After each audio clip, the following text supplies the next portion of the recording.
What's happening, everyone? Today, Jeff is back with us. Lots happened since you last were on here, Jeff. Yep. First, we got another dog, a temporary dog, I guess, because we got rid of him on Thanksgiving. But a couple weeks ago, so I had I had my garage door open as I usually do, and I'm on the phone, and it was that a couple weeks ago when it rained really hard for a couple days. It was the day that the first day of the rains, right before it was raining. And there's this big Doberman that crosses, that's like over there, right? He's across the street and he's walking by. I'm like, oh God, I hope this dog doesn't come up here, because then my wife's going to want to keep it. And I really don't want a big dog again. Like, we have a dog already. And you don't see too many Dobermans around anymore. Yeah. And so I turned my back and I was like, don't be coming up here. Don't be coming up here. I look back and he's coming up my driveway, and he walks right in. He walks right in, goes to the door, and my wife opens the door because she sees him on our camera, and she loves Dobermans and Rottweilers, So she's like, "Oh my God, it's a Doberman!" And so he picked you. Yeah. So we apparently he had a chip, right? He didn't have a license. He had a collar, but he had a chip, and we took him to get scanned at the vet, and they said that somebody had paid extra to keep their information confidential. Right? Well, why would you do that, right? That doesn't make any sense at all. Yeah, well, that's the whole, why have a name tag? Why even do it? But so they tried to contact the chip company, and the chip company is not getting back to them. And this is, I don't know, 3 weeks now. Wow. So we had her dad over for Thanksgiving, and we're like, this is a great dog, and so he took him, but everybody in the family wanted to keep the dog. Maybe a better place for the dog if he was out and about. And right. He was hanging out, but the thing is, he understood commands, right? He understood sit in Spanish and English. Ooh. So I don't know if maybe it was somebody who got in a car accident or. Yeah, exactly. I tried Russian too. I tried Sidet, but he wasn't there. He wasn't doing that. He's not trilingual. But, somebody took the time to really train this dog, and he's good around kids. He doesn't growl. He doesn't even bark, and nobody seemed to be looking for him, I've never had a pet that I got and then gave away or lost or something like that. I don't understand the folks. I mean, I know someone personally who just got a pet. Now he's trying to get rid of it. Well, my daughter isn't feeding it like she was supposed to. I'm like, oh no, well, get rid of the daughter. They never feed it like they're supposed to. It's just the stuff that happens. Keep working with it. In time, we'll see what happens. But no, I'm just going to get rid of the dog. You want it? $800. I'm like, no. Damn. I feel bad, but it's not my kind of dog. I like dogs like your dog. Right. Big dog dogs where you can grab a handful of dog and shake the handful of dog around. Wrestle around with them, all that. But the dogs, pets in general, it's supposed to be a lifetime commitment, Yeah. You make that commitment, that's it. You're done until that dog is done, or that animal, whatever it is. Or if you are crazy, you get another dog with it and have two dogs, but that's nothing wrong with that too. I had 2 golden retrievers before, a couple of the best dogs I ever had too. Well, I mean, it's not that the dogs are bad. It's just this particular dog was Dobermans, but this he was long, right? He's a long dog. And so I have kind of smaller hallways. So when I'm trying to get in and he's thinking he could get outside, he tries to rush past me, and it's he gets in front of me, and now I'm stuck. He can't even turn around, I didn't mean you about the Doberman. I meant the original owners of the Doberman. Yeah. So that's, you're obviously a great guy for helping them out. Yeah. Well, and the dogs, I think they know good people. And that's why he picked you. He said, hey, that guy's a dog guy, and he's probably a good guy. I'm going to go in there and check him out. I think he was more of a Chevy guy. He was like, hey, what do you got in this? Yeah, could be. But, he didn't have the ears docked. He didn't have the tail docked.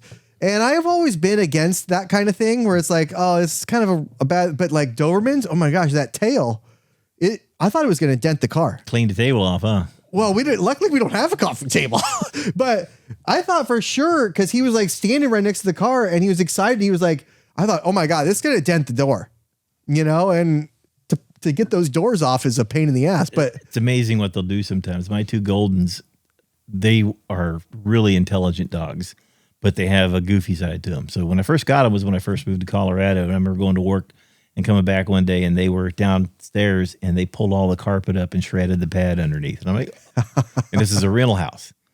I'm like, oh no, And then when we finally got our own house, we had one litter of pups, and we said that was fun. It was all that stuff. Let's not do it again, though, right? So we locked the male out and locked the female in, and he ate a hole through the wall to get to her. Well, that's love. I couldn't believe it. And I came or something. Or something. I came over another day, and I went to open the door from the garage, and the dogs weren't in the garage. And I'm like, where the heck are the dogs at? And I went, ow, and what the heck? He learned how to use the doorknob. And it wasn't an L-shaped doorknob. It was round, but he'd grab it and turn it. And when he did that, he'd put big dents in it and scrape it up, and little pieces of metal were sticking out. And I went and grabbed it, about cut my hand. I'm like, what is this? And they're in there laying on the couch. Just a handful of tetanus. Yep. But, nobody showed him. He figured out how to work the door on his own and went inside, laid on the couch. So. Yeah, I mean, big dogs. I love big dogs too, but it's, it was just a lot with 2 dogs and then the kids, and he's a really good dog. And now he's at my father-in-law's house, and they have 2 little dogs and 2 cats. So they are, it's like the Ark. But he's got a good home, and so we feel good because it's still like the posters, the found posters are still out there. He's still listed on all the sites that we put him on and everything like that.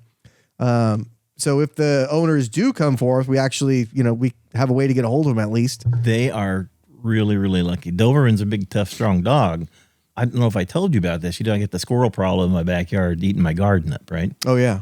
And I didn't want to kill him or anything like that, so I started relocating him over by the garden highway where there's that area where they're doing the reforestation, and they don't say, don't anybody touch it or whatever. I thought a great place to let the squirrels go, right? Mm-hmm. And I was going down there one day, and all of a sudden this thing crossed in front of me, and it took me a while for my brain to figure out. It was a mountain lion ran across right over here off of Salwan in the garden highway. What? Yeah, I was like, what the heck? And when I was there with the wife, and I said, let's ask this farmer if he's ever heard it. There's a guy on the tractor, and we stopped, and he came over and said, hey, am I crazy? I think I just saw a mountain lion cross the road. He says, oh, no, they run the rivers. So what are you talking about? He says, well, deer run up and down the river, and the mountain lion follow the deer right a couple miles down the road, And do you remember over at Intercom, they had a couple of mountain lion alerts? No. When our daughter was going there, they had sent home a mountain lion alert. And I'm like, well, here's a conversation I never thought I was going to have with her. I said, listen, if you see the mountain lion, here's what you do, do you ever think you have a conversation like that? And they actually have the mountain lions they caught on security cameras over on the other side of the highway, over by Intercom, that neighborhood back there. And there's like 3 or 4 of them. So if your dog's out, or you see some signs that say, can you help me find my little dog or something like that? I'm like, you know what he's up against out here? Because, the new neighborhood behind us, if you follow the power lines, they built that little swell basin there to catch water. Yeah. I've seen coyotes in there plenty of times. Oh yeah, I've seen coyotes. Yeah. I'm kind of worried about them getting towards getting our chickens, but our dog pisses all over the place. So it probably smells like a big dog, hopefully, that a little bit of a deterrent. But what are you supposed to do with mountain lions? What do they say to do? You're supposed to get big, don't stare at their eyes, and slowly back away. That's the rules, if I remember right. Try to make yourself look as big as possible. Make a lot of noise. If you're with a group, that's good. Better than being alone. And try to make dog psychology. You're the bigger, stronger animal, and they won't mess with you. But so, do they hunt primarily at night or during the day? Don't really answer that because this is during the day. And what was funny is right where he crossed, I was looking over, and there was a big flock of turkeys in this field over there. And I thought, oh, I bet he's going over to try to knock off a turkey or something. I don't know if they eat turkey, but I assume, that they eat whatever they can get a hold of. Yeah. But the farmer down there in the tractor said they followed deer up and down the river, and he's seen them before. And I'm like, it's weird if you think about it. We're in this suburban area, but there's all these waterways everywhere to control for flooding and stuff like that. Mm-hmm. And those waterways go for a long ways unabated, so mountain lions and coyotes can run all the waterways. And you've probably seen jackrabbits living around the waterways and things like that. And, smorgasbord for the wild animal. So. Yeah. I guess I always just thought of big cats always hunting at night, I always thought of raccoons were nocturnal until one day I was in my backyard and here comes a raccoon goes to the corner of the yard and boom, just falls over. And I thought he was sick, right?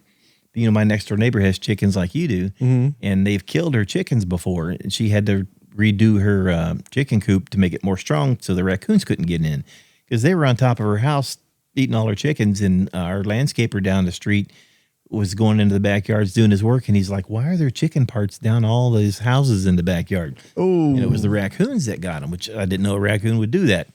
But that one fell over in the backyard, and I'm like, oh, man, he's sick. So just for the heck of it, I got my 22 out, and I called the animal control, and they came right out pretty good. And he got there, walked up, and the raccoon was laying down outside, just raised his head up, and he looped it, and then he just walked it back to the truck like it was on a leash almost, and picked it up and threw it in there. He says, I'll tell you right now, he doesn't have rabies. I said, how do you know that? He says, well, animals that have rabies look wet. Oh. Which, I don't know. I've never seen animals with rabies. So he doesn't have rabies. It's real unusual for him to be out in the daytime, but I thought when he fell over, and because he was out in the daytime, that was another sign that something wasn't right. And they said, we have to tell you, we'll take it back and we'll observe him or whatever. He doesn't have rabies. We'll relocate him. If he does, we'll be in contact with you. Because my next door neighbor had a cat that got attacked by the squirrels, and she was patching the cat up, and the cat Attacked by the squirrels?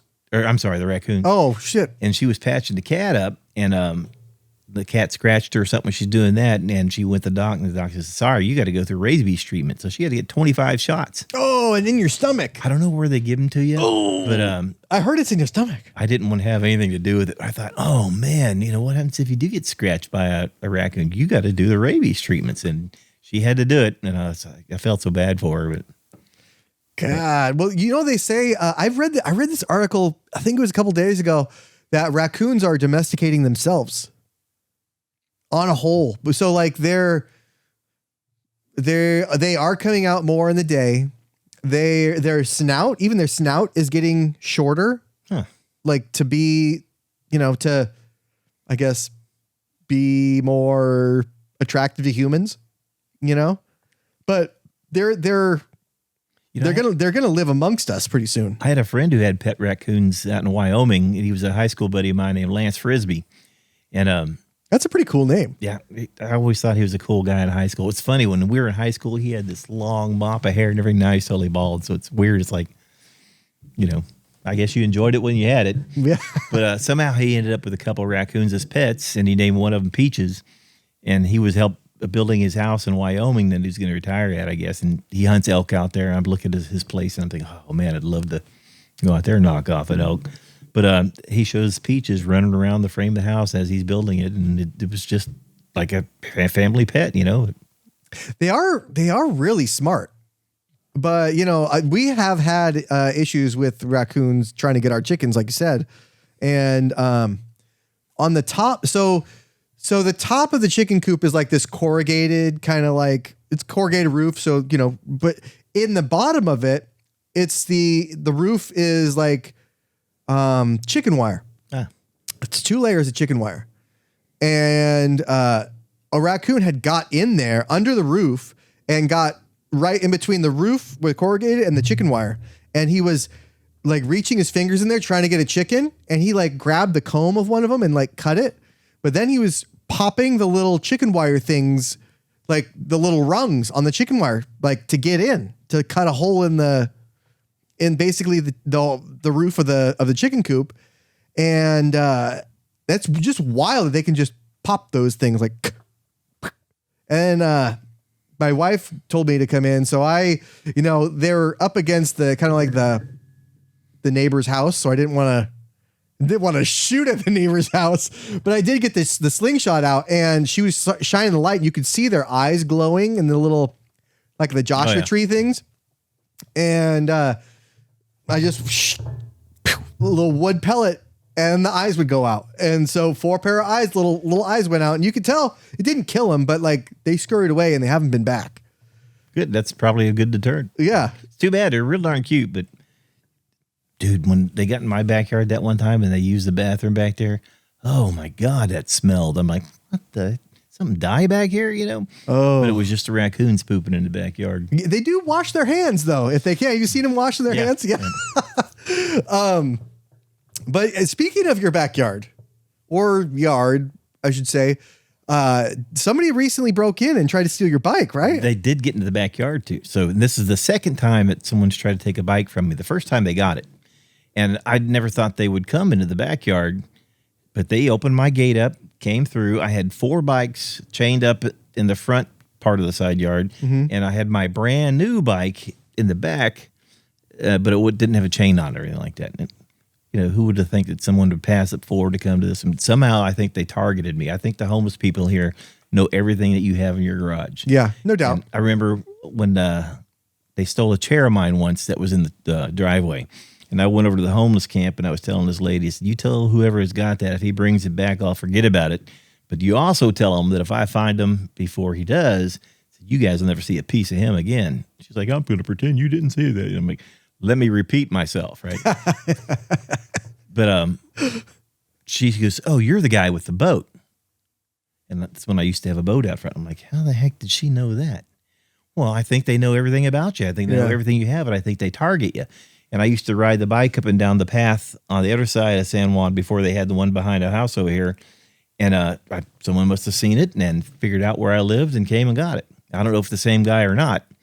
But this time I had bought more cable chains, and I only had 2 bikes in front, and I had them chained up, and I had once again, another new bike that I paid a few $100 for, a Cannondale, which is a nice bike, and I had it chained up. He tried to take that one and fell and busted his butt because he didn't know the chain was on there. You could see him fall over. And then because he couldn't get anything because it was chained up, he continues into my backyard and crosses my back patio door and goes over. And as soon as he's crossing the patio door, he realized there was cameras. You see him try to pull his shirt over his head and cover up, but we already got him. Goes into the storage shed, opens it up, and we had another bike in there. It was my stepson's bike, but it was an old bike, had flat tires, and he bought it at a yard sale, and we didn't think anybody would go into the shed.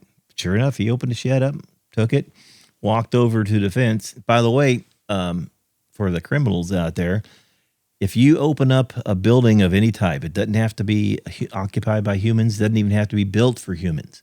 But if you open up a building with the intention of stealing something, your level of criminal activity just goes from like maybe trespassing or whatever to felony theft or felony burglary. Oh. So they hit him, I think it was PC 459 felony burglary because he entered a building that a human being could have been in. My wife is in that thing all the time. She's got stuff for all the different holidays. And I mean, she's got more stuff than Hogan got goats. But you look at the pile of stuff she's got in there, and she's in there all hours of the night because I don't know what it's her thing, Mm-hmm. And she could have been in there when he opened the door up, and then what would have happened? And it turned out he came up here from the G Park area. I got his address and everything. G Park. You go down south, and it's off of Franklin. And I don't know if you remember that neighborhood, but that neighborhood looks at the guy who built them came from Chicago, and they're like 3 or 4 units in one. There's one on the front and a couple on the top, and then back to the garage or whatever. And I found out exactly where he lived and everything in case we had to have a conversation. But that neighborhood, because there was so much trouble, hired a security guard. They put a box in by the front and whatever. And the people down there killed the security guard years ago. What? Yeah, you don't remember that when they killed the security guard? The people that live there. How long ago was this? That's years ago, but it was probably before me then, right? Before I moved up here. I don't know when you moved up here. 2022, 21, 22. Yeah, it was probably before you. But I went by and I saw the security guard shack that they built. That's empty now, of course, because, you're going to get another guy killed, and kind of scoped out the place and everything. So he came up here from a bad area. But you look at the description of him when they arrest him, he's not a big guy or anything. And I have him on audio. I don't know if I showed you that. He comes up to the front of the house, and I've got cameras all around the house, and they record audio as well. And he comes up to my gate, and you hear him, hello, does anybody have any water? And what he's doing, he's not looking to see if anybody has any water. He just wants to know if there's anybody there. Right. It's like 2 o'clock in the morning. And okay, nobody answered, so there must not be any there. Comes through the gate, goes down, tries to get my bike, targeting my brand new bike again. First thing he looked at. And it's like, okay, somehow this guy knows. He's watched me a couple times or whatever, but how did he know I had a brand new bike? And he goes and he gets the one out of the storage shed, and then he's going over to the fence to go over the fence, trips and falls, gets back up. And you know what I have on the fence, right? Called I have a perimeter alarm. It's the perimeter alarm 2000. That's hooked up to a 12 gauge shell. Yeah. And this is genius, by the way. This is a genius setup. it worked great. I mean, woke me up, woke the wife. What was that? And I'm like, oh, somebody's in the backyard. And I grabbed the real 12 gauge, and I went back out there, and I opened the door up thinking, if he's back there, I want to let him know. I said, dude, you're here. I got a shotgun. I'm going to cut you in half. But apparently the sound of the shot maybe gave him a boost of energy or something. Because he got over the fence pretty quick after that. But he tore the lights down. I've got patio lights around the patio, and he tore those down and whatever, because I guess he was really in a hurry to get over the fence after he tripped that. And a couple of friends of mine said, yeah, he probably pissed himself. A 12 gauge shell go off next to your ear, you know? Yeah. And now it's legal. I ran it by the police. And there's no projectiles in it. There's no BBs. I make the sounders myself. All the shot that's in there, I take out. So it's just got a wad in it, little piece of plastic. It might sting if it hit you, but they're aimed straight down. So you get a big flash and you get a big pop, just like a 12 gauge going off. I use the same amount of powder as I use in my bird shells. Yeah. And it was enough to wake us up in the middle of the night through the doors, through the walls, you know, everything locked up, but we still heard it enough to wake us up. Yeah. And we're like, what the heck was that? And then when that realization hits you, you're like, oh, crap, I'm calling 911, tell the police, you know. Well, we were lucky. There was an officer just down the street, and he heard the pop too. Yeah. Now, I got to wait till I tell you what the cops told me. I went to go coffee with cops up at Target, and he told me something I didn't think about. Two things. One was, it's a good thing he wasn't in my backyard. I didn't shoot him, because they could have said I went hunting for him. Oh. So it's another thing if he comes into the house and threatens your family, but if he's in the backyard and you go out there looking for him and you shoot him, then you're broke the law. I'm like, right. Well, good thing, because I was, you know, when your adrenaline gets going, I couldn't get back to sleep after that. You know? Oh, yeah. Hell no. And I had 3-inch Magnum buckshot in there in a tactical 12 gauge. So he wouldn't have been happy if I would have pulled the trigger on that. He would have been in pieces in the backyard probably. So anyway, he gets over the fence. The cop heard the pop, and he's like, I wonder what that was. About the time, because we were making the 911 call, it comes across his computer. He's looking at the guy, steals the bike, here's the address. He's like, well, that's right down there. And he looks down and he sees a guy coming down the street with a bike. And he goes, I wonder. And he goes to light him up. And next thing you know, the guy's there, but no bike. He's like, the guy tried to ditch it somehow. I don't know how he ditched it. The cop said, okay, and lit him up and cuffed him and looked around and found the bike. And goes back to the computer, and I don't know who he's talking to. And next thing you know, I get a phone call from the police. Did you just have a bike stolen? Yeah. You think you could identify it? Yeah. Okay, we're coming to your house. And it's amazing how many police show up from seemingly nowhere in the middle of the night. And he comes out, brings the bike out. That's it. He says, well, this your bike? Well, no, it's my stepson's bike. Well, can he confirm it? So I called him up. I think he's probably not going to answer. Young kid, middle of the night. But he answered. We took pictures of it, sent it to him. He said, yeah, that's my bike. And it still had a tag on it from when he bought it from the yard sale. $200. Because there's your value. That gives you a certain level of criminal activity right there. So they hit him with a couple of things. But he went to jail that night and got a $10,000 bond, which is $1,000 you pay for. And right. As long as you show up to court or whatever, that's it, right? Mm-hmm. And but it was a little bit of a sting. Hey, you're trying to steal a crappy bike, and now you get to have a $10,000 bail for. So you went into the negative, is the way I look at it. Okay, yeah. At least that happened. So they file a charge on him, and they are supposed to take the report and send it to the district attorney. The district attorney looks at it and decides what to do. Knowing that I had downloaded the video already, gave that to the police. The police have video of him in my backyard. They identify, you can pretty much see his face. They also have audio of his voice from the front when he was like, do you have water, you know? And you could see all his clothing, right down to his shoes. The lady looked, oh, look, he's got sliders on. I'm like, what are sliders? Those are those tiny little hamburgers. Slippers of some sort, you know? Yeah. And I'm like, oh, I never heard him called that before, but it makes sense. You slide your feet into them. And all of his clothes he was wearing, he still had on when they picked him up. So he matched the thing. And somehow they ran the timestamps from the video to the timestamps, everything. Look, timestamps match. He was there. We caught him with the stolen property. Open and shut case, right? Yeah. You would think. So I've been following it. They sent it over to the DA. I called the DA's office. They told me they sent it over. They said, we don't have any report. Don't know what you're talking about. I'm like, why? And I called back the police, and they said, no, we sent it. And I said, well, they're saying you didn't. And okay, let me do an investigation, get back to it. She comes back. she's right. They haven't sent it over yet, but we're going to send it over by such and such day, and they'll get it. Okay, I'll call and make sure they did. So after that, I called again next time. We don't have it. I said, listen, they told me they sent it. This is the second time. Can you sure what? She goes, well, let me go see whatever. She goes, look around. She gives back. Okay, we have it. Okay, this DA's got it. And she knew all the information about the thing for reading it to me and reading my name off of and all that. Okay, this is it. We got it. I said, you think you guys are going to prosecute? She goes, looking at this, yeah, it looks like an easy case, you know. And you got them with the goods. You got them on film and, you know, audio, all our stuff. Yeah, I'm sure we'll prosecute that. Well, that was September 2nd, and I'm still waiting to see if they're going to prosecute it or not. Damn. So I called back 2 weeks later after that. Hey, what's going on? And she says, well, we haven't received a report yet. I said, okay, wait a minute. We've been through this before. I called before. You had an employee there. I don't remember her name. She confirmed you have received it. Well, you know, we get thousands of reports and however many time it was. It could be that they just have to get through it and want to get through it. Then they'll go to the judge and see if they can get a rearrest. And I'm like, man, things have changed. Yeah. You know, and I remember years ago, my dad was telling me a story about some law professor that said, what would you do if someone came to your house and ripped off, you know, $1,000 worth of goods? He said, I'd go to his house and steal $1,000 worth of goods.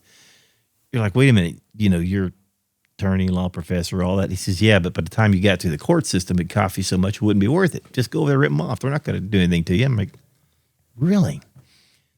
Huh.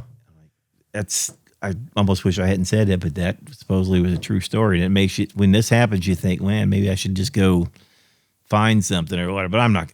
Yeah, but I mean, it's usually it's like some kind of a homeless person or something. And so it's, what do they have? Yeah. He probably didn't have much anyway, you know. But he's talking on mainly like the time it takes to prosecute versus everything else, right? It's like, because the cost of prosecuting. Yeah, and the cost. Yeah, exactly. Yeah.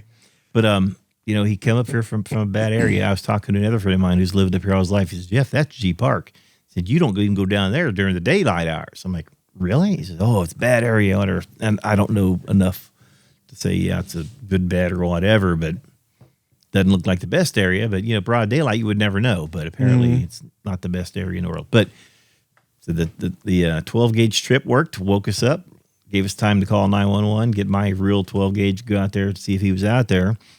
But like I said, you get a shotgun blast, goes off next to your ear. I think you get a blast of adrenaline, and he's over the fence, right? I think we do have that video, actually. Yeah. I sent that to you. Yeah. Now, if you look at the upper part of that frame towards the back, is that the spark right there from the shell going off? So right here, there he goes. That's him. But now if you look at the back towards the up, you'll see a pop there. Oh, yeah. The other one that shows him walking right by my patio door, which really kind of upsets me. Yeah. Because, I mean, that he's got a piece of glass between him and my house. And there's the 12-gauge popper. That's it. That's number one in home defense. That is so sweet. That's really, I mean, that is genius.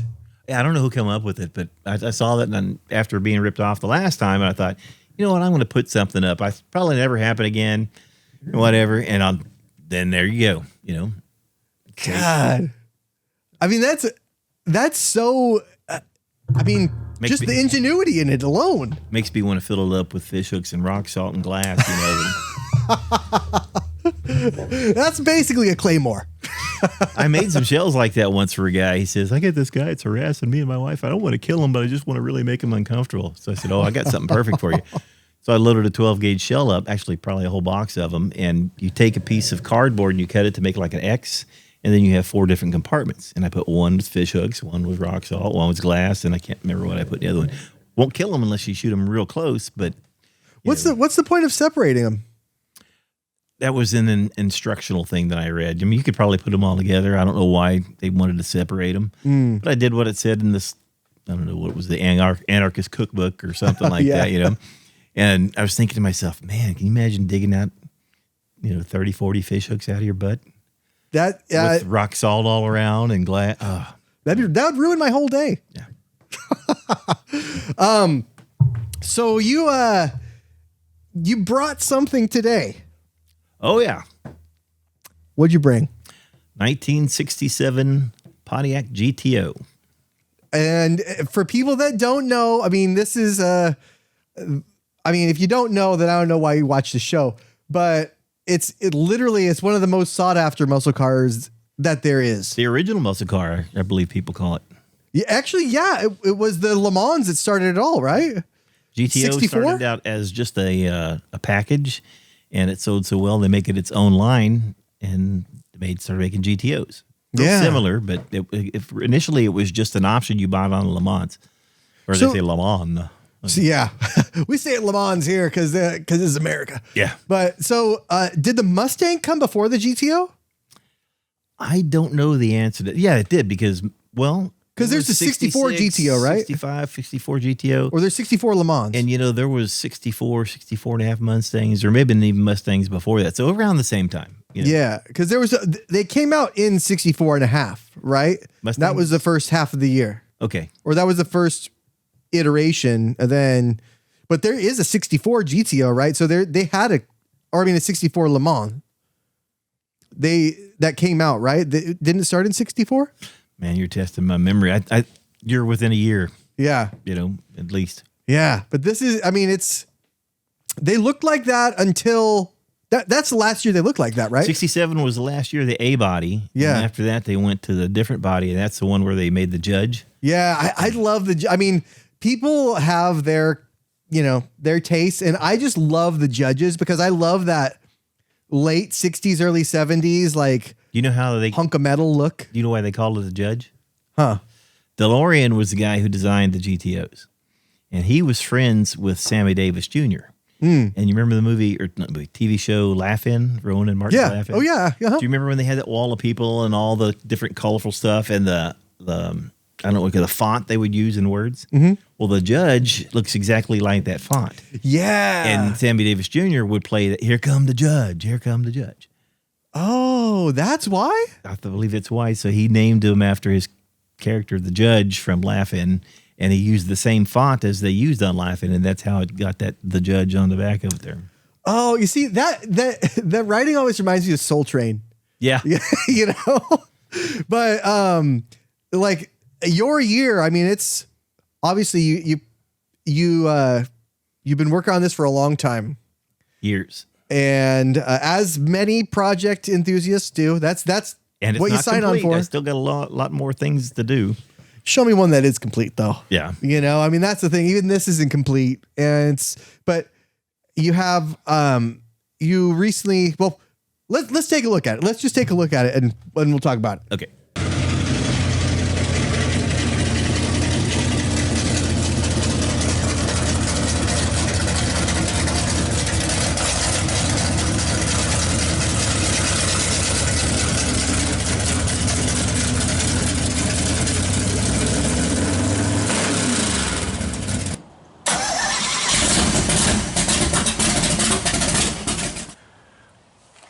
So I know I told you this before, but these were missiles in the Triple X movie with Vin Diesel. Go back and look at this. That'd be kind of cool. So you got to do the bumper, and obviously, you said this was Stainless steel original parts. Yeah, these are stainless steel, But not even chrome. When I first got them, they looked pitted up and everything, but it was just something on the surface. So I sat down with a triple aught steel wool for hours and hours and just scrub. Oh, and they geez. came out looking pretty darn good. And not just that part, but a lot of other parts. It looks like it could be chrome. It's shiny. Man. And completely redid the interior, and I did all the original colors. I still see all kinds of stuff I have to do. But you have the old cigarette lighter or ashtrays in the back of the handles. Oh yeah, look at that. Penny holders. At one point, there was a parent yelling at their children to stop clicking the ashtray. Yeah. So this screen here. That's the Holly Sniper handheld, and you can order two different sizes. In my eyes, I got the bigger one. You can also order a Bluetooth module and do it on your phone. But I wanted to have something in front of me when I was driving so I could see it. And the Holly Sniper tells you all about your engine, but Dakota digital gauges on it. I'm going to get advice that the two will talk to each other. so you can get some information off of one that'll go to the other.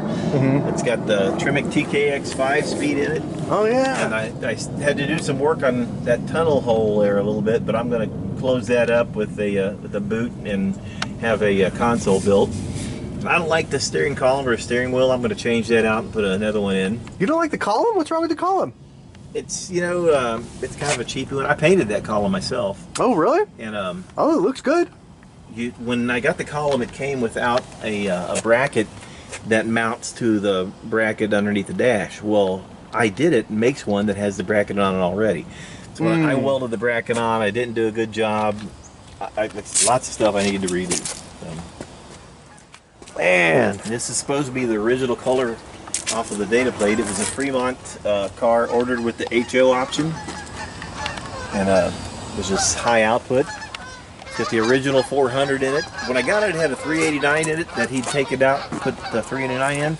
But he had the 400, and I put the 400 in and rebuilt it. I put a whole new Holley fuel system in, new tank, new fuel cinders, new fuel pump, 2 different lines go to the front because you have to have a return to the tank. Yeah. And but it's entirely new fuel system. Dude, when I took the old fuel system out and I took the metal lines out, the smell that came out of there, I had never smelled anything like that before, and I was on the verge of puking. Really? And I was talking to folks, oh yeah, it's varnish or whatever you want to call it, you know, and I'm like, I hope I never smell that smell again, because I just about threw my, my guts up there. Let's pop the hood. See what we're working with here. You said it was a 400, right? Yeah, the original 400 HO motor. It's got 670 heads. There is a gentleman down in South Sacramento that was a Pearl Performance Engine that built it for me, and he's selling his business. I don't know if he finally sold it or not. Put the Holley Sniper 2 on there, along with the new fuel system. There's a lot of stuff. This is the first time I did anything like this. I've never done a fuel system before, but so I was learning as I was going, and I've got a lot of other tidying up to do as I go along. But you had the 2 fuel lines that come from the tank. One goes through a 100 micron filter to a 10 micron filter to the supply.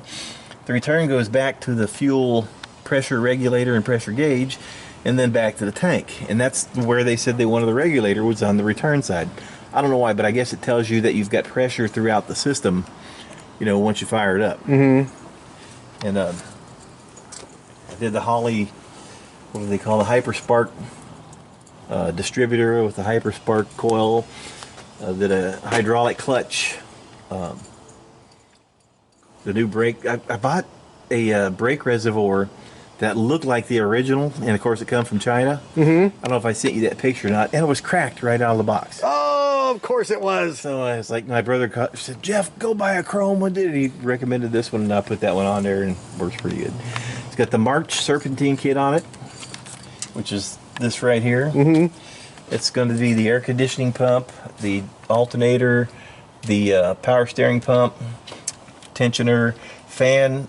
There's no fan here. I put the electric fan on it with the shroud on this, and the water pump right here.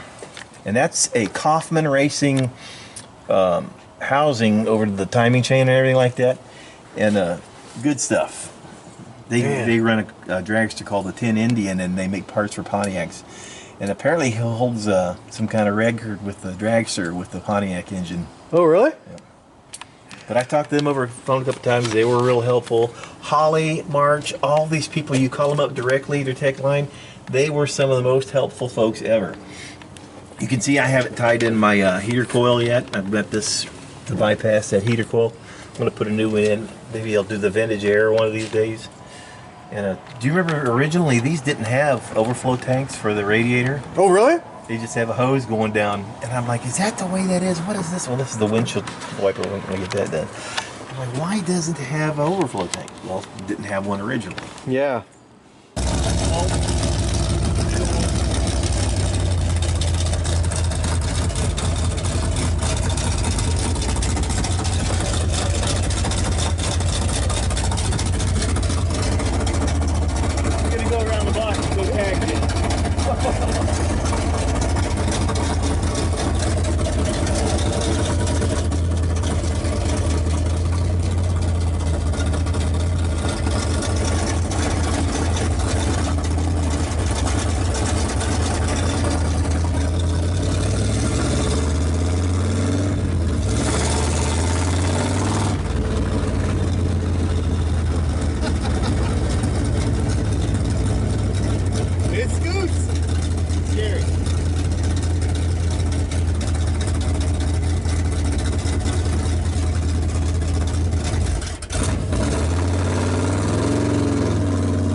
So tell me, when we were taking that little ride, you could feel it had a little bit of power, right?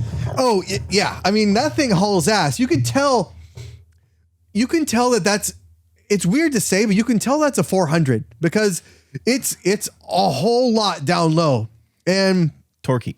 Very torquey, extremely torquey.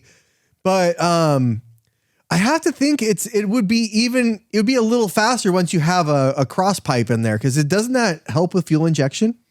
I don't know the answer to that. I have to look into it. I was thinking about just doing straight duals, Oh, straight the whole way? Yeah. No H or X pipe, huh? And I'm not going to race it or anything like Yeah. that. And, it's fast enough to where it had more power than I thought it was going to have. I've driven 400s before and whatever, but this one, I don't know. I told them when I went to build it, I said I'd like it extremely reliable and maybe just slightly radical. I wonder if he got them backwards or something, because, you hear it's fired up. It sounds like it's got a cam in it, and you're like, whatever. And then when you get going down the road, it just feels like it wants to get out from underneath you, So, what gears you have in there? They're standard Tremec gears. I can't remember what they were. You look it up. It's Tremec 5-speed. I mean, in the rear end. Don't know yet. Oh, you don't know? I'm going to put a new rear end in it. It's whatever it came with. So, what was it? It probably 383s. It could be 383s, but that they're one wheel pill. It doesn't have a posi in it. Oh wait, was this the automatic when you got it? Yeah. Oh, so maybe 323s or something like that. 342s or something. No, 273, I would say, or anywhere around there, but definitely the higher end, huh? But it's enough to keep you awake. That's a fun car. Yeah. That is a fun car. And,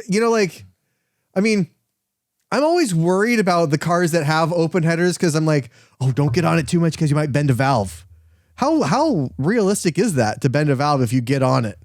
You have to constantly redline it for that to happen, right? Valves sit in the valve guides. The only way I've seen something get bent was with a valve. It was a push rod, and that was because the car that I was driving at the time had a head gasket go bad, and I got water in one of the cylinders. So it was trying to push against the water. The water, of course, doesn't compress. And next thing you know, it sounded funny, and then you would hear it run right, then it wouldn't run right. Well, that bent push rod was getting stuck, and when I put all the push rods and relayed them all out, one of them was clunk. I'm like, oh, well, there's a problem. But that was from a bad head gasket. And I've heard of people bending valves and things like that, but I'm going to baby the thing. It's not a race car. Right. It's to me, it's something to go take the wife out in the dinner area on, and when you go somewhere like that or any of the other cars you got, people are, oh, fucking cool, man, I had one of these when I was, yeah. And like your neighbor next door, oh my God, I had one of these. I thought she was going to go have tears there for a minute, Yeah, I mean, well, that's the thing is all these, whether it's a GTO or even to a lesser extent a Mustang, but Camaro or a Firebird, anything like that, it elicits some kind of feeling in somebody, and it's especially if you had a muscle car a while ago, or it's kind of like an animal mixed with a machine, When I fell in love with the GTO, I was just a little punk at the time, and the first time I saw one, it was a Matchbox car. Oh, and I same style, and everything. I saw that, and I'm like, oh, that is cool. And I don't think they call them GTOs. Because, they didn't call a Camaro. I think they called it a Mako or something like that. Because of rights issues or something? I had no idea. But I remember seeing it and thinking, oh, man, it's cool. I had to have it. You'd push them around the track and all that stuff. And I always wanted one. I've seen a few out in the world that you don't see too many. Mm-hmm. But I saw one once, and I'm like, oh, it's my dream car. What? And then found out a friend of mine had one. I'm like, you're kidding me. You want to sell it? No, I'm never going to sell it. No, I'm going to. Well, after a while, he changed his mind. You want it? Yeah, I want it. Well, why don't you come over and take a look at it and see if you really want it? And I don't know, you saw the pictures I sent you where it was sitting in the yard? I think we've got them up here. There it is. That's what it looked like when I got it. And you see the sides of the doors where it's got the dent protectors on them? Yeah. Those are, I believe, a owner-added thing. I don't think they came like that. So were they just put on with some kind of adhesive or glue or something? No, they're like screwed on there or whatever. So when I had the body shop, I had them fix all that, call it shaving the doors, had them get rid of all that. And I don't know if you can tell from the picture, but the headliner was falling down and the bumpers had dings and dents in them. And that's the original color paint, but you can see it had sat out for so long. The tires were rotted on it. I bought tires and put on there just to get it home. Get it on the trailer and get it home. Oh, because did they not hold air? Oh, no, they were rotten. I mean. Oh, they were completely all rotten through. Yeah, so I took them off after he decided he was going to sell it to me and after I paid for it. And I went back. First thing I did was took the tires and rims off, took them over to Les Schwab, and they got rid of the old junk and put these tires on. And that was just to get it home, you know. And then it sat for a while, and I started, playing around with who was going to do what I was going to do and everything. Oh, the first thing I did, too, by the way, because it sat outside like this for so long, was I covered it with a tarp, and I started throwing bug bombs on it. Yeah. Just in case there was any bugs or anything. I didn't really find anything. There were some spider webs underneath, and I hate spiders. Well, I had to do that with this because it when I first got it, I had it for a little while and I was stripping pieces out of it. And then I moved, and then I had to like put it at my aunt's house, right? And so it sat in her backyard for like 3 years. And when I got it back, I put it had Black Widows all in it. So I put a bomb inside the car. I put one underneath the car, and I put one in the engine bay. Wow. And I let that, and I went on vacation for like 3 or 4 days. I just let that be in my garage, right? Because at that point, I mean, 3 bombs in the car, in the garage, it's going to kill everything else in the garage too. Hope so. And so I did find a bunch of egg sacs, but yeah, bomb the shit out of it. But how many, did you use one? Oh, no. I had a case I bought. I forgot about that. I'm like, yeah, the foggers. Yeah. Fire in the hole. Yeah. So, and I didn't, like I said, I don't like spiders, especially Black Widows, man. Yeah. They freak me out. And I tossed a bunch of those in there. And then. Because you're getting under there and you don't want that shit falling in your face. Yeah. You don't.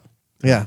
So the engine that's in that was the 389 that he had from a 65 Bonneville. But he had the original 400 sitting there, and he gave that to me too. And I'm like, great, And I actually sold the 389 to a Folsom prison guard, and I said, $100, you take it away, it's yours. And he said, I'm going to give you 200. I'm like, dude, there's only 100. It's not enough. And he doubled the price. And he was a super nice guy. And I said, well, listen, I've got a whole wagon full of stuff over here that if you want, I was just going to throw it away. And he started looking through. He says, what are you going to do with it? I'm going to throw it away. And I'll take this, I'll take that, and this and that. And then he's got a GTO that he's trying to put back together. I think had a 389. I think it was a little bit older, not the 67. So is the 389 just a 350 with a stroke? No, I think different block? Pontiac's, the blocks are completely different because dimensionally the block is all the same. But when you go to like the 455, the big blocks, it's got they're all big blocks. So dimensionally, they're all the same, but it's got the 455 had the one that's the higher output option. I can't remember what they called it, but it's got the ram air and all their stuff. And then the inside of the real good 455, I think it's a 4-bolt main and built up and just a crazy radical engine, whatever. Those were used on later. 389 was used probably up until 67. I don't know, maybe a little bit after that. But this one was a Fremont car ordered with the 400 with the HO option. So, I've been through so many little dumb things with this. Like when I went to rebuild the front end, I bought new tie rod ends, right? And I went there, and they were like 2 inches longer than the ones that were in. I took them back, and hey, these aren't right. And I went to another place, and they were and I went to a third place, and they were still 2 inches longer. I'm like, I bet you a place that does car alignments like Schwab or somebody would know where I could get something. I went to the guy, and I talked to their mechanic, and he says, no, you have to use those. They don't make them that size exactly anymore. So here's what you do. So I had to cut them to the same length as the other one. And I bought a device you put on the end of the drill and you cone the end of it so it'll screw in. And that's how I got my tie rod ends the right size. And then I marked them from the old ones and I put them all back in the way the old ones were, but everything's brand new. And you see, we go around the corner, it didn't squeal or anything. So I think I'm pretty close on the alignment. Yeah. But I did all new upper and lower control arms. I did new disc brakes in the front. That little bump stop they have on the front? It's a little rubber thing that if you hit a bump and it goes up and down, it hits the bump. Oh, yeah. Dude, the last ones that were on there, they looked like little rubber pancakes. They were just flat as a floor. Somebody Dukes of Hazzard jumped it? Yeah, I don't know what they did, but, of course it was 67 when they were on there. So how many years is that? So it has a bumper here. That's the original bumper. And I still have those in my driveway. I could put those on there, but there's some dings and stuff in there. And then you'd have to have it re-chromed, right? Or something. Dipped. Well, that's expensive. Yeah. And there used to be a shop down in South Sacramento that would do it, but they closed up and moved out because I guess chrome has some toxic stuff that they don't want in California or whatever. Chromium. So you had to send it out of state if I wanted to do it, or you can buy from like a OPGI Original Parts Group or something. Get a whole new front bumper. Right now it's on sale for about $300, $400 or something like that. That's what the next thing I'm going to do is bumpers. But shipping is going to be like $150. Depends on how much you've spent. If you spend enough money, shipping's free. Even if they have to do a pallet, because it comes on a pallet, right? Don't know. I've never ordered them, but I've had other stuff that was big that, like, oh god, what did I order? It was like the transmission. I think I got free shipping on that and it was a big box, but oh really? It wasn't a pallet, and fuel tank and all that other stuff. But and he said it's a brand new fuel system front to rear. So he put the fuel system in? I put it in. Oh, okay. I took the old one out, and there's what the seats look like. You could tell they had rust on them, and the material was torn and all that. So I took the seat apart, and I took the seat backs and the pan metal, which there's two pieces around there, and I took them to a blaster, and I was going to have them sandblasted, but they soda blast them, I think it is, because if you use... Yeah, media blast them. Yeah, it's media blasted. It's like little glass beads, right? I used to do that at a shop. Oh. Yeah, back in the day. You don't want to heat them up. Right. Because of whatever. So he blasted it. And then I had them powder coated. But the powder coating, even though it was a close color, it wasn't an exact color. And then I had them painted with the correct color that I ordered a paint out of the East Coast somewhere. They wouldn't ship it to California. So I had it shipped to my brother in Texas and then had it reshipped here. So I had to pay for the paint and shipping 2 times. But it's all the correct color per the data plate on the firewall. So the inside is a Mariner turquoise and the outside is called Gulf turquoise, but it's the original colors. If you can see from what it looked like from before to after, there's before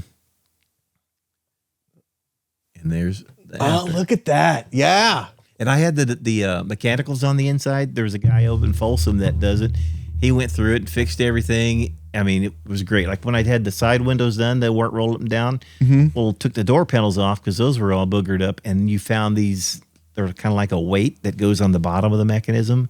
And those had fallen off. He put all those back together and lubed them up and made sure they were all right. So the windows roll up and down tight. They're great, and the little vent windows work and all that. I had all the new, I don't know what you call them, the fuzzies that are on there, all that redone and everything. Oh, like for the top of the door? Well, where the window has where the window comes out of the door. The little felt pieces? Yeah, little felt pieces. Yeah. I had all those brand new. I put new seals around. I still got a lot of seals and other stuff I've got to do, but I've been working on the interior, trying to make it look just like there's a back seat. Bench seat. Look at that. Trying to make it look just like the original interior. When I did the carpet, that's the original on top. Well, if you look at the color code, they name the color. And like, you go to order it. Well, which one is it? Like, okay, so I had to order those swatches, the 3 down at the bottom, and I had to pay like $5 a piece for them little dots of carpet. I'm like, dude, I'm going to order a whole kit from you. You're really going to charge me for those swatches? Oh yeah, you want it? You got to pay for them. If you buy the rug or if you buy the carpet, they should refund you the $5 for Christ's sake. Well, it didn't happen. Five each. Oh, five each. So there was the original seat belts. Oh, body by Fisher. The Fisher thing on there. Yeah. And I found a guy who had an original set of seat belts that he, made them look just like they were supposed to, I guess. And that's some of the next pictures.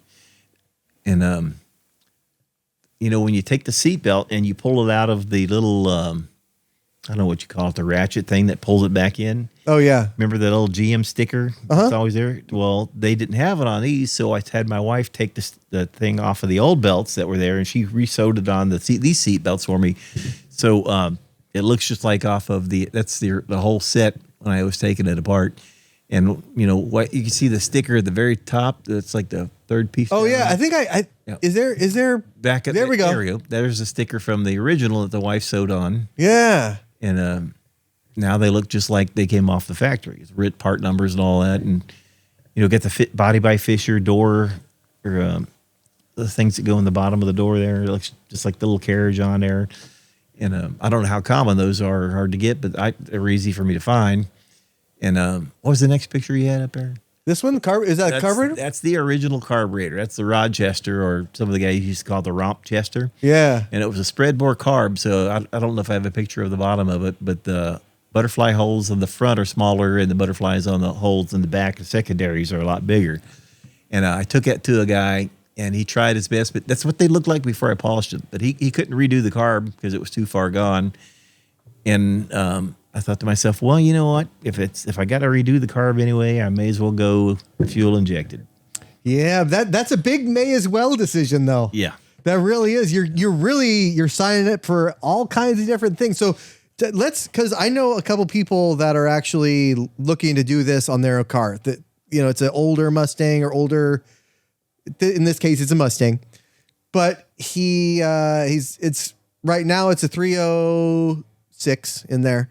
And so it's carbureted, but lots of carburetor problems. So he wants to go with a Holley EFI. So you buy the Holley EFI, then what did you have to do to retrofit the rest of the car for it? Oh boy. So I did complete new fuel system front to back, and I used the entire Holley system because if it's one system, maybe it'll work together or whatever. So you had to get a new tank. New fuel pump in the tank, new fuel sending unit.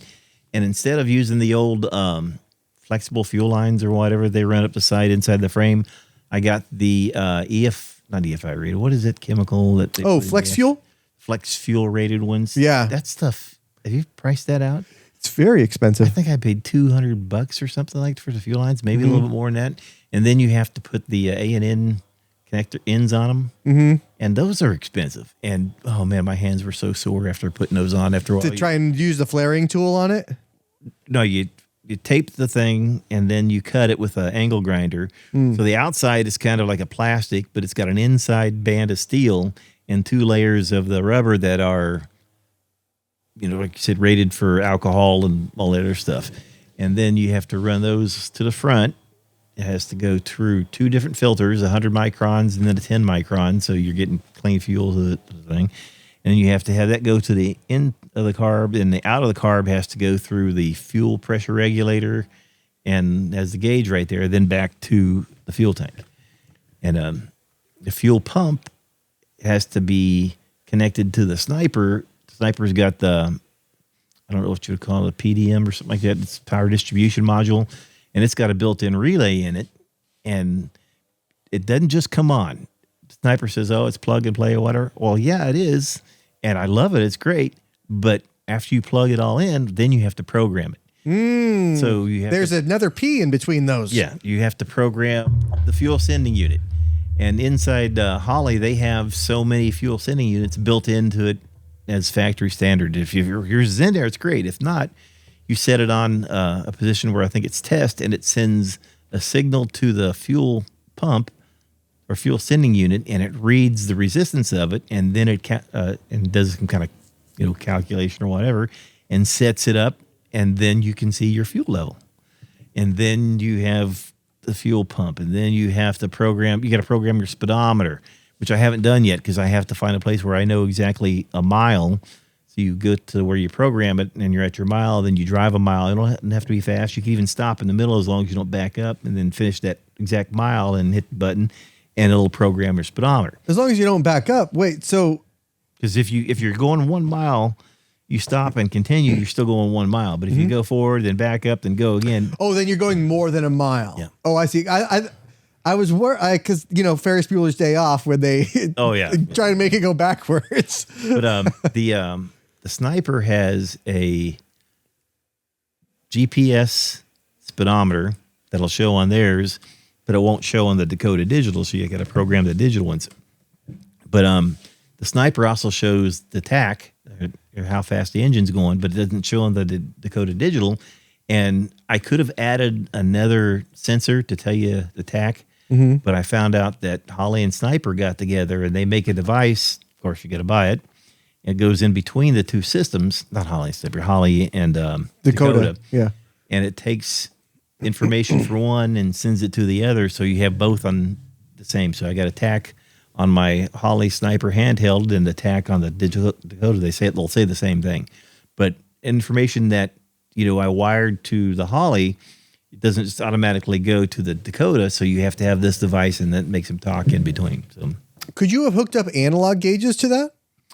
I could have done analog gauges. I'm really glad I didn't, because if you do the analog gauges, the back of the Dakota digital gauge has one plug, looks like an old telephone plug, and that plugs into the unit, and then you wire to that unit. But if not, if you use the analog gauges, you have to go use the wiring harness and wire to each one of those devices. Mm-hmm. And then you have a mechanical speed sensor that comes from the tranny that you have to come in and connect to the speedo and all that. So it was much easier with Dakota. Yeah, because I'm wondering if because I have I have a bunch of Victor Stewart gauges, Stuart Warner gauges in there, and they're all analog. I think the fuel is electric, and obviously the volt is electric. But and when I do my swap, I really want to keep those because I don't want to have to switch out the gauge cluster again because I just did that. When I got the gauge cluster from Dakota, it's one unit. Yeah. And it fits right into the dash. But I shouldn't say fits right into it. So there is these little things that stick out that you screw into, whatever, and that was a little bit off. So you have to put some washers in between. Again, it's one of the many little caveats that you run into it. And I'm like, why doesn't this do whatever? And I go back and look on the internet, and there's some great information from guys that have done it before. Oh, yeah, you got to get this size washer. You need 3 of them in each hole, and then it'll be fine. And they were right. It was exactly what it was. But you ran into so many stupid little things like that. You saw when I did the temperature sending unit that somebody had before me, the crossover on the intake where the temperature sender is, he had put some kind of an adapter in there to make it fit some kind of other temperature sensor that also had another adapter to fit that adapter, and it was tall. And it wasn't like the Holley one where you just click, you snap it in there, and there you go. But got the one from Holley, and it didn't fit the adapters. And I'm like, now what I got to do? So I took it all apart. I left the one in there thinking that must be original, dumb me. And I went to the store and I kept buying, trying to fit, and I finally got it right. And then I went to go test it out. Before I started up, 54 degrees outside, go look at the temperature, it says 102. I'm like, well, that ain't right. And it was the wrong temperature sensor. I didn't know, but you would think temperature sensor is a temperature sensor. If it's 54, they're all going to read 54, but it's not. They are, I guess, designed for different applications or something like that. So I had to take it all apart, and that one adapter that was in there, I had to get a big old 1/2-inch wrench, and because it's been in there for God knows how many years, and finally got it off and cleaned that all out. Then I got another adapter that fit the one that came with Holley and fit the hole, and taped that one in there. The one that comes from Holley already has some sealant on there, a little brown looking stuff, and put that on there, snapped it in, looked at it, and it was in my pocket. So I think my body had warmed up, but it said 80 degrees. I said, that's a lot better than 100 and whatever. Yeah. The next day I went out there and the temperature was on. And before, when I was running it, it was saying it was going up to like 200 some odd degrees, whatever. And I'm like, oh man, I better shut this off. I'm overheating or whatever. But once I got the correct sensor in there, I figured out I'm not overheating. I'm running right around 180. It doesn't go much above that. And the original temperature gauge or temperature thermostat was like 190 degree thermostat, and it's supposed to run like 195 or something like that. And I thought, God, that seems kind of awful hot. But I think that's what they ran it back in today, was that temperature. So I went with the lower temperature one. Now when it runs, it heats up. It runs about 180. And I said, I'm not ever going to be racing it or anything like that. This is going to be my little car I'm just going to baby all the time. So that's what was good enough for me. And so you don't want to just take it to the track one time to see what it'll do in the quarter mile? Don't tempt me. I mean, because that's the time where I'll end up blowing a motor or something. I'll have to do it all over again. Yeah. And, it's tempting, but I'm not going to do it. But, I mean, there's so much little things. Like when I redid that carburetor and I put the Holley on there, the Holley is completely open in the bottom. Well, the intake, it's the original intake. It's called a spread bore. It's got two large holes. We do have a picture of that. Let's see. Yeah, there it is. 2 in the front are small, 2 in the back are big. And in the front, you see where those 2 little plugs are. I got an Allen wrench in. That is a crossover that comes from the header. So originally, there was a little butterfly valve on one side only that when it was cold, that was closed, and it had a little coil wire on it. As it heated up, that wire would cause it to open up. But when it was cold, and it would run across from that little channel in the front and out the other side, and that would heat the carburetor up, which was... It was okay, but that's also, I think, where you get a lot of vapor lock from one because you heat the carburetor up so much. Right. Then on the right side, there's a little, like a column, and right there on the right where that plug is, the gasket fit perfectly over it, but when I got the adapter plate to put on there, it did not. And I'm like, what is going on here? Well, turns out when you get the adapter plate, you have to put it on upside down, which means what normally covers that column's on the other side. But that's the only way you could get the holly on it. And then it makes kind of like a Venturi like that. And it fits perfectly around those holes, which look like that's the way it's supposed to go. But I had to tap those 2 holes and then put those 2 plugs in there, and I Loctite them and all that. But that's to keep the exhaust from coming through and blowing out in your face right there underneath the throttle body. Oh. There's that's one of the plugs that's that I got. The plug? That's the fuel or temperature sensor. That's after it was all done. No, is that after it's all done? I think that was before, because you can see the bottom piece is painted and that's gone. And then there's another piece in between the 2. There's the one on the left's the original. The other ones are ones that I was buying, trying to find the right freaking thread for it. That's what I mean when like these things are a project in themselves. Yeah. You know, each little thing is a project in itself. And the expense, each one of those brass things is like between $9 and $11. And so that's after. Wow. You can see there's the one in the bottom with the white tape on it and the sensor.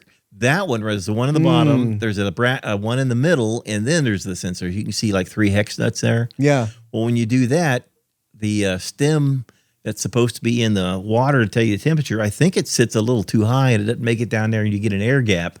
And that may have been also something to why that the temperature was off a little bit. So I took the piece in the middle out, got the correct piece on the bottom, and got the correct sending unit, put it all down there, and then it's fine after that. Oh yeah, that's the EFI. That's the Sniper EFI, right? That's the Sniper dashboard, and that's throttle position sensor, idle air control, then battery volts, and the temperature. And that's the one that's not running. That's when I think we just took a picture of it sitting there. Mm-hmm. And the digital Dakota digital gauges. You see the bottom right. It says setup. I had it in setup mode, and I was trying to program. So you have another module that you wire stuff to. And it comes with a thing you wire this little button to. It's got number 1 and number 2 on it. So before you put the ignition on, you hold down number 1, you put the ignition on, tells you it's in setup mode. Then you go the one on the left over there. You can step through what are you setting up? Are you setting up the fuel sending unit, the miles, all that stuff? And you have to set all that stuff up, or I can't remember, was that one or it was the Holly? One or the other I had to set up, and then finally the fuel pump would come on. And the fan. You had to set the fan temperatures. And the fan wouldn't come on until you had the temperature for it to come on and temperature for it to go off. And you got a secondary fan. And I don't have a secondary fan, I only got one, but you still have to set that on there just to make sure it works right. Oh, geez. So there's the adapter plate with the gasket underneath, and you can see the gasket's got that kind of thing that sticks out on the right there. Yeah. It covers the hole up, but that adapter plate there, you have to put it on upside down, and then the hole, it would normally cover that gasket up. It ends up being on the other side, but the screws won't go in right. You can see some are round and some are hex. Mm-hmm. So those hex ones face down and go into the hole, and I may be wrong about that, or they face up. So you get 2 screws that are like this. One goes up to the throttle body, one goes down. And the only way it would do it is if you put that adapter plate on upside down compared to what it would normally go on. And I asked them, why don't you make one perfect for GTO? They said, well, there's not that many Pontiac GTO guys out there. And I'm like, damn. You think you'd make one? I mean, get the CNC out and put and there's less all the time. Yep. So that's the welding. So the oxygen sensor has to be on the exhaust. And I had a guy come up and help me do the welding because I'm not a great welder. And I was thinking maybe my welder wasn't that great. And he did this. And I'm thinking, okay, it's not the welder, Did he do it? He did it with your welder? He did it with my welder. He did it. He looked at my welder. Oh, these settings are all wrong. Look, and then the settings. Yeah. I mean, there is so much. That's such an understatement. Is the settings are wrong. Yeah. That's So I have a friend who's a master welder back in Colorado named Glenn. He's the guy that accidentally shot himself in the forehead with that 45 I told you about. But he welded on buildings and big heavy iron and stuff. He used to call it the money wire when they'd have these sticks that, I don't know how much money they paid a piece for them, but welding on iron, right? And they'd have to run more than one pass to get it all year like that. And he wasn't, I don't know if he ever welded with he welded with a wire feed, but it was outside and they used that wire that had the flux core in it. Oh yeah, that's the best one. Mm-hmm. And gotta do that for outside. But I don't. The welds, they throw stuff everywhere and whatever, and they don't look great. I didn't like it. And I come to find out you can put a gas bottle on there and use the different kind of wire that's not flex core, and you get those kind of welds that you just saw there. They're beautiful. The guy was just an artist when it came to it, and I was jealous. I'm like, oh, I guess I need to do a lot more practice. And he was trying to give me some tips. But the money wire guy, the iron worker, just turn the heat all the way up and then hold it against the metal, and you'll feel the feed. And if it's pushing out, it's too slow, and turn it to where it doesn't push you out anymore, and it sounds like bacon sizzling, and that's how you need it. Yeah, I was always told eggs. Or eggs, or whatever. But that's not true. When you're welding on that kind of metal, which is a little thinner, you want to turn the heat down a little bit. So, and he did a great job doing it. There she is. Man, you got to be proud of yourself for all this, though. I mean, that's a hell of an accomplishment, Jeff. You took a car that was, I mean, it wasn't in terrible condition, right? I mean, it was. Well, they call it a survivor because it never been wrecked. It didn't have any dents from getting hit or anything on it. It did have, lots of work that needed to be done, surface rust, but no rust through the body or anything like that. And when I took it to the shop, and I don't know if I sent you a picture in the shop, but they blasted it and got down to the metal, and they did just there's no Bondo or anything because there's no dents or hole or nothing. They just, smoothed it out a little bit, put it all back together, and then I've been putting it back together ever since. Hell of a car, Jeff. I mean, I have to tell you, hats off to you for this. It's like people don't realize how much, but there are some people that they will get this, they'll get this car and they'll immediately have it towed to a shop and be like, well, I'll just, make it look original again. And there's somebody like me or you that's in there that does all that work. But for it to be your own car and you to do all the work on it yourself is just like, that's what it's all about. I wonder how much I would have paid if I would have had someone do that. And just another point real quick when you're talking about that, when I was taking things apart and putting them back together back in 67, they didn't know that it was going to end up becoming the muscle car or a classic car. It was just the car they were putting out. So there's a lot of things they didn't do. They didn't paint certain things because they didn't think the car was going to be around that long. So like the cross member underneath the transmission, didn't paint it. It was bare metal. When I took it out, it was a lot of surface rust, even though it was still okay. Same with the steering column support bracket and the bumper brackets and all that. So all that stuff, I took my angle grinder with a flapper wheel on it. And I don't know how much time I spent, but you saw the cross member and all the other stuff. Yeah. Pictures of it. And I hand did it with rattle cans with the primer and paint, and it looked great, And now I won't have to worry about it rusting. If I end up selling it one day, I can tell the guy, hey, you don't have to worry about this or that or whatever. Yeah. I wonder if there's anybody out there who wants to buy a GTO. We'll see what they say. It really is a hell of a machine, and you did a hell of a job on it. I mean, it's like I'm gonna be picking your brain with this for a little bit. Here's another thing to think about is when you buy the interior material to redo the seats and everything like that. They have different grains. Oh yeah, and I'm like, grains, whatever. So you not only have to buy the correct color, you have to buy the correct grain. So this is called a Madrid grain.